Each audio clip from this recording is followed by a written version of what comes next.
Is Russia planning the largest invasion since World War II? The US says that's what the West will be up against if Russian forces invade Ukraine. Let me show you the build-up. This video was shared by the Russians themselves. This is a Russian base. Weapons are being dispatched. What's inside the trucks? Most likely short-range ballistic missiles.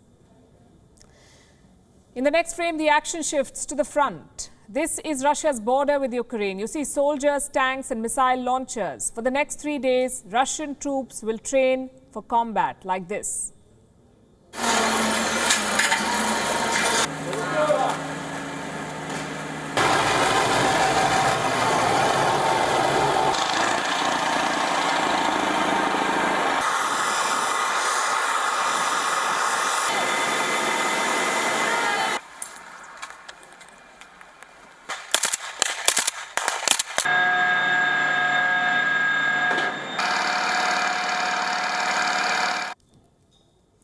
Russia has surrounded Ukraine on three sides. More than 100,000 troops are deployed.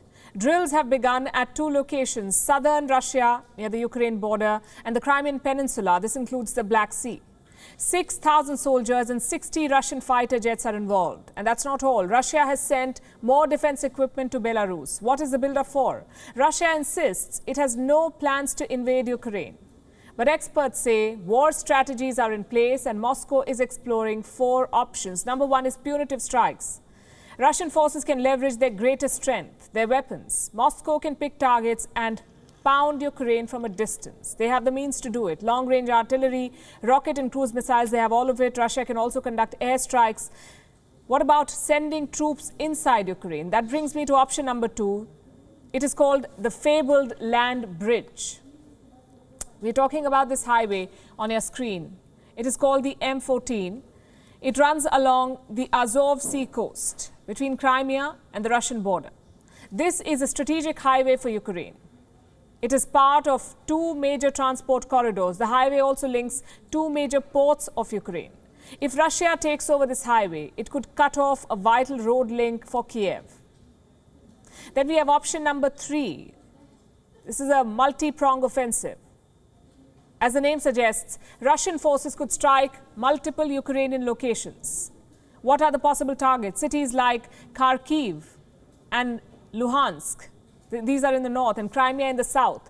The plan is like an old school offensive. Russian forces could just cross the border and attack. The final option is going after Kiev, taking over the Ukrainian capital. This would be extremely difficult, A, because Russia would need a massive force to overwhelm the Ukrainians, and B, because several high-profile targets like the important government buildings are on the hills, so they're easily defensible. But essentially, Russia is spoiled for choice, 4 options. Which way it goes depends on how the West proceeds. Last week, the foreign ministers of the US and Russia held a meeting. Russia made 3 clear demands. 1, no NATO expansion.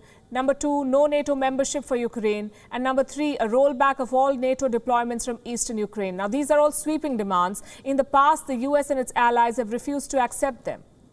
And there's no indication that they will change their stand this time.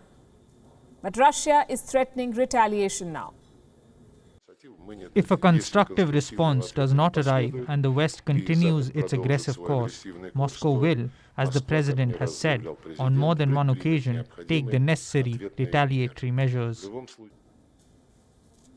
An invasion into Ukraine is by no means going to be easy. It will mean a bloody conflict and huge losses for both sides. Kiev says it is already being destabilized.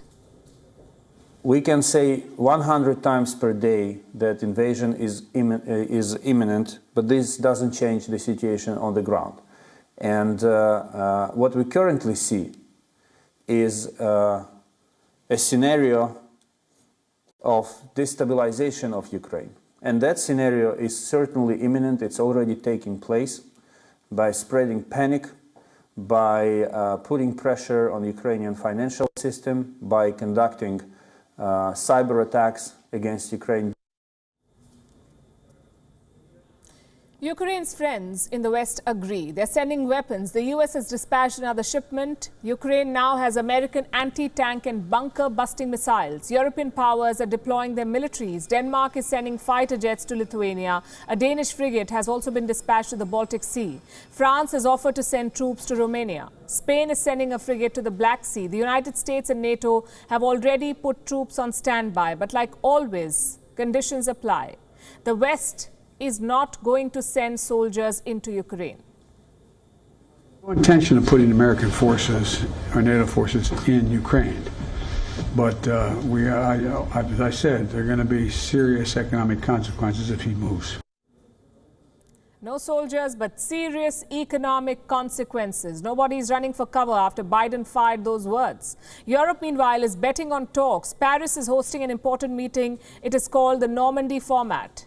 Advisors from Russian and Ukrainian governments are meeting. France and Germany are playing mediators. This is not a high-level dialogue. No ministers are involved, only government advisors. So not very much is expected. But French President Emmanuel Macron has his own reasons to stay invested.